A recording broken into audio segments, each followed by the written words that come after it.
Hello everybody, welcome to the channel. It's Papa Bale, and we're looking at how much AC voltage can this coil right here produce using the pulse motor rotor magnets.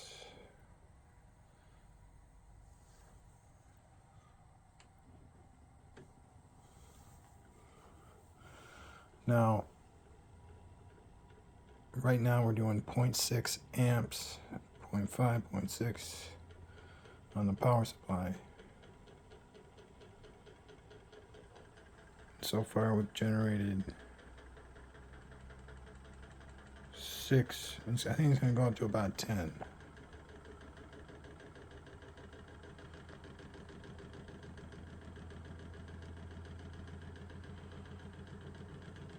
Yep. It might take a while to get to 10 though. But these, the 32 gauge wire produces 4 times as much as 26 gauge wire. So like 2.5 to 2.7 versus 9.7 to 10.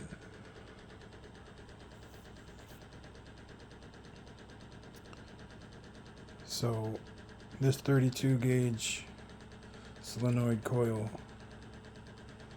generates 10 AC volts and 10.1. That's a first. But yeah, we're working on a 6 magnet array with a high frequency reed switch. It hasn't failed me yet. I'm not saying it won't, but it hasn't. Now I got something coming in the mail, and I want somebody to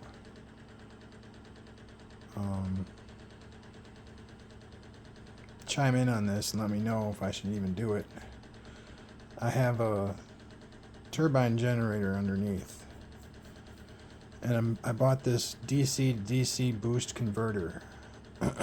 So what it does is it gives 12 volts of DC a current of 10 amps.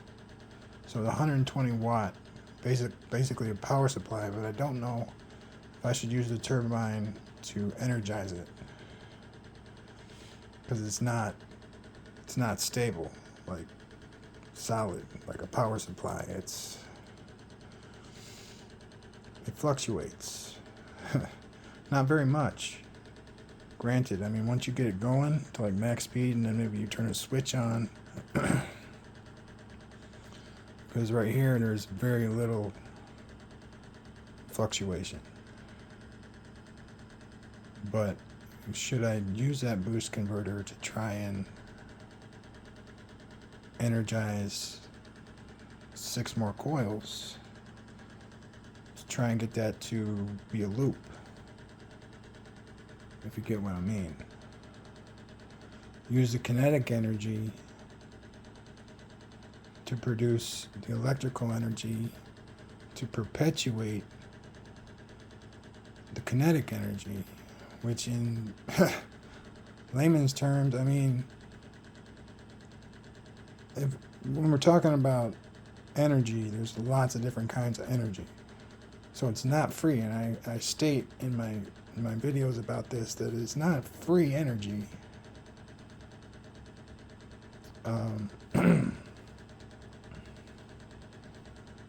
But wow, I just had a great idea. Because if it works and we get the other 5 coils in there, move the reed switch over, then where are we going to put any of the, any more coils to produce, AC voltage that we would then use? And the answer is on top. You gotta build like a magnet, or like a disc with the proper magnets on it.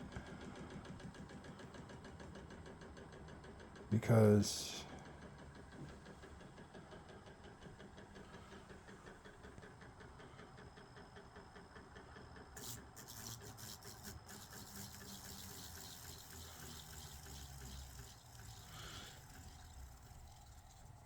hear that thumping. There's magnets on there already. But the problem is those are all predominantly facing the same direction. Not like you won't feel a little bit of the other side, but it's basically being shot into the wood and a little ricochets coming back up. But to get the alternating magnets on alright, so you got this disc, then you got coils. Then you got a disc on top of the coils with alternating magnets. You clamp that disc down to the pole, because it's the pole that's spinning really.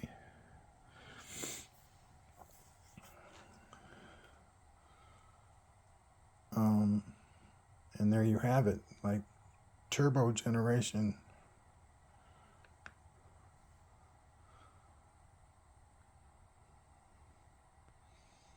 No, it really won't generate that much electricity, but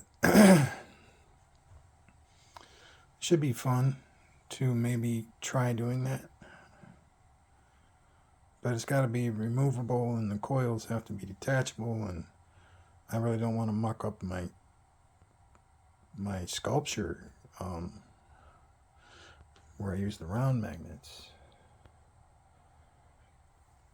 And the whole thing kind of moves in unison, maybe opposite directions, but definitely at the same time. What else did I want to say? I don't know. I think that's it. Getting down to it.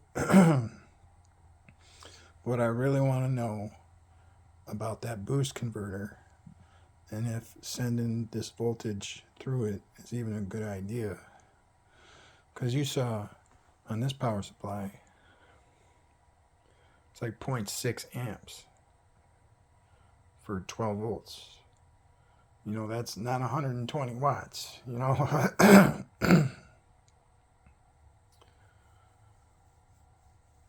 So I wish there was a way to like adjust how many amps gets pushed through.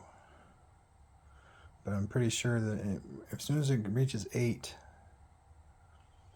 it should be all right. I mean, it won't be the most stable, but I mean, as soon as it reaches 8, it should turn on and then shoot to 12. And the amps to wherever I designate.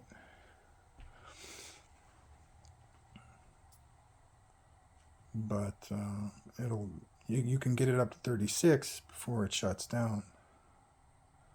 So between 8 and 36 volts, anywhere in there should be good. But it says recommended use a stable power supply. So I don't know. Don't know. Is it worth the risk? Is it worth the risk? Well, there'd be less risk if somebody could tell me what's up with that. So thank you very much. Please subscribe and have a nice night.